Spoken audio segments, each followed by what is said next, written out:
Olá pessoal, bem-vindos ao nosso giro semanal sobre o mercado financeiro. O destaque dessa semana vai para a melhora do cenário geopolítico internacional. No confronto entre Israel e Hamas, chegaram a um acordo aí de uma trégua de 4 dias em um cessar-fogo em troca da libertação de cerca de 50 reféns israelenses. Israel prometeu aí também libertar cerca de 150 presos palestinos que estão detidos no território de Israel. Israel prometeu ainda que se o Hamas se comprometer a libertar mais 10 reféns, essa trégua vai ser estendida por mais um dia. E apesar disso aí não representar nem de longe um final para este conflito, já é um passo importante para acalmar as tensões na região e também no sentido de se conseguir a liberdade dos reféns.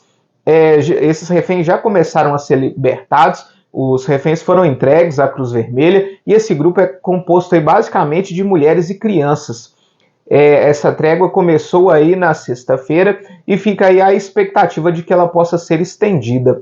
Já aqui na América do Sul, nós tivemos a eleição de Javier Milei como presidente da Argentina. O candidato aí, considerado de direita, que prometeu, entre diversas coisas, a dolarização da economia argentina, que atravessa aí por um momento bem complicado em relação à inflação, venceu a eleição no último domingo contra o candidato apoiado pelo governo, Sérgio Massa.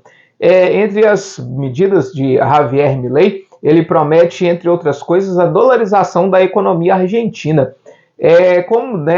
Nos seus primeiros discursos, Javier Milei disse que vai precisar aí de 18 a 24 meses para poder estabilizar a inflação na Argentina e também prometeu aí um amplo corte de gastos e também a privatização de diversas empresas. Logo após a eleição de Milei, a Bolsa da Argentina saltou mais de 20% no primeiro pregão, logo após a sua eleição, o que foi aí o melhor desempenho da Bolsa Argentina nos últimos 22 anos. Já aqui no Brasil, a preocupação continua pelo lado fiscal. O Ministério da Fazenda divulgou essa semana a sua previsão de déficit para esse ano e aumentou para 177 bilhões de reais, o que representa aí quase 1,3% do PIB. No início do ano, a Fazenda tinha previsto aí um déficit de cerca de 100 bilhões de reais. Esse déficit já havia sido aumentado, a previsão, e agora a previsão é mais uma vez elevada, mostrando aí a dificuldade que a Fazenda tem para equacionar as contas públicas. Por outro lado, o presidente Lula vetou a desoneração da folha de pagamento que havia sido aprovada tanto na Câmara quanto no Senado. O projeto estendia a desoneração de 17 setores na economia na folha de pagamento até 2027 e, além disso, criava benefícios previdenciários para municípios de até 142 mil habitantes. Lembrando que agora o projeto volta para o Congresso Nacional e esse veto pode ser derrubado. Essa preocupação com as contas públicas acabou tirando um pouco do otimismo do mercado depois das falas de Roberto Campos Neto, que disse que a taxa de juros no Brasil ainda está num patamar muito contracionista, que a inflação tem vindo bem comportada e que isso permite que se mantenha ainda os cortes nas taxas de juros. Roberto Campos Neto ainda reforçou que nós devemos ter pelo menos mais 2 cortes de 0,5 ponto percentual na nossa taxa de juros nas reuniões do Banco Central nos meses de dezembro e também em janeiro, e que a partir daí o Banco Central vai estudar como que vai continuar esse ciclo, mas que o Brasil ainda vai continuar sim um ciclo de corte de taxa de juros.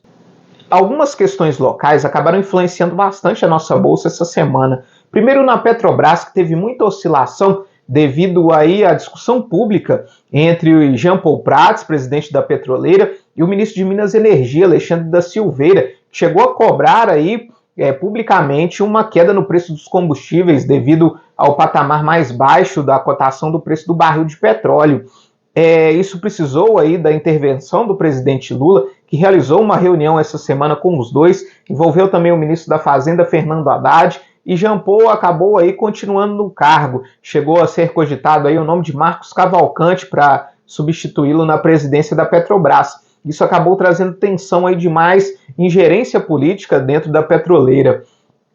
Mas após essa reunião aí com o presidente Lula, a Petrobras aí acabou mudando um pouco o seu plano de investimentos e anunciou aí mais investimentos na ordem de 30 bilhões de reais para os próximos 5 anos. porém nós não tivemos movimentações em relação ao preço dos combustíveis. E isso acabou aí gerando uma certa incerteza de como que vai ficar essa questão. Nós tivemos também questões envolvendo as companhias mineiras, CEMIG e Copasa, depois de um possível acordo entre o governo federal e o estado de Minas Gerais para a federalização dessas companhias, em troca aí do abatimento na dívida do governo do estado com a União, que gira em torno aí de 160 bilhões de reais. Isso fez com que as ações dessas companhias tivessem um tombo muito grande, apesar de especialistas de mercado veem isso aí como pouco provável. Mas esse acordo que vem sendo costurado aí pelo presidente do Senado, Rodrigo Pacheco, que também é mineiro, acabou trazendo aí um tombo muito forte para essas companhias na Bolsa de Valores. Já a troca da presidência do Bradesco acabou elevando aí as ações do banco. A ideia é de se buscar um resultado melhor, um desempenho melhor do Bradesco nos próximos anos. O nosso Ibovespa encerrou essa semana com alta de 0,60%. Enquanto isso, o dólar fechou mais uma semana estável aos R$ 4,90. Já fazem umas 3 semanas que o dólar vem rondando esse patamar aí na casa dos R$ 4,90. Na renda fixa também nós não tivemos muita oscilação. O DI para janeiro de 25 fechou estável, cotado a 10,45%.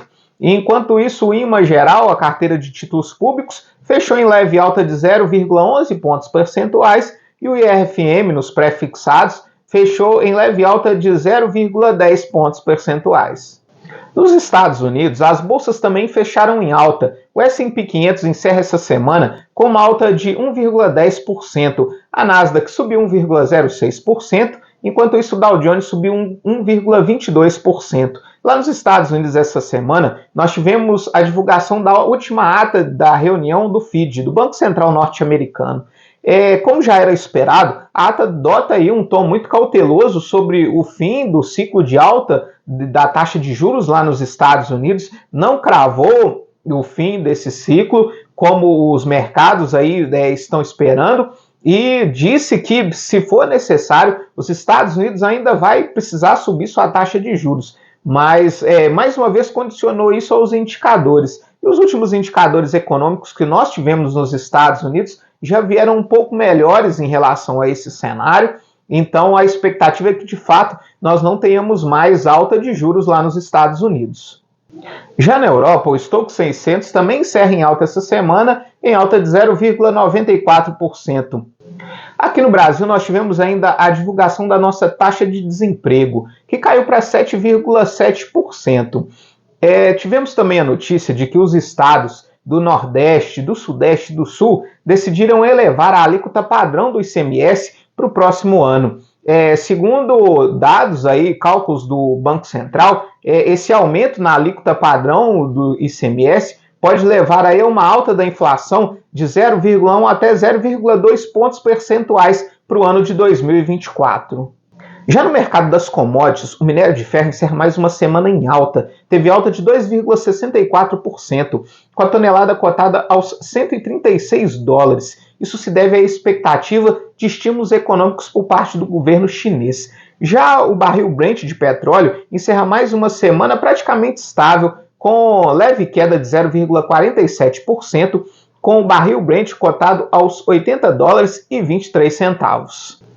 Para a semana que vem, nós temos a reunião da OPEP+, que é o cartel formado aí pelos países exportadores de petróleo mais a Rússia. A reunião ia acontecer no domingo, mas foi adiada para o dia 30, depois de uma insatisfação da Arábia Saudita com os demais membros do cartel, porque, segundo a Arábia Saudita, ela estaria cortando a sua produção de petróleo para tentar elevar o preço da commodity, mas era algo que os outros países não estavam fazendo. Isso aí acabava prejudicando o movimento da Arábia Saudita. Nós temos também decisão de taxa de juros na Argentina, a primeira logo após a eleição de Javier Milei. Nos Estados Unidos, nós temos a divulgação do PIB, também do payroll, que é o índice de emprego do cidadão urbano, e também de dados sobre a inflação. Aqui no Brasil, nós temos a divulgação da prévia da nossa inflação oficial, IPCA 15, e temos também a divulgação do IGPM. Fica a expectativa também pela tramitação da pauta econômica no Senado. A tributação dos fundos exclusivos e offshores e também das apostas esportivas elas já passaram pelas comissões dentro do Senado, já foram aprovadas nas comissões, e a expectativa é de que esses projetos sejam votados em plenário. Lembrando que todos esses projetos aí são muito importantes para a Fazenda, principalmente para aumentar a arrecadação para o ano que vem e tentar cumprir aí a meta fiscal de déficit zero.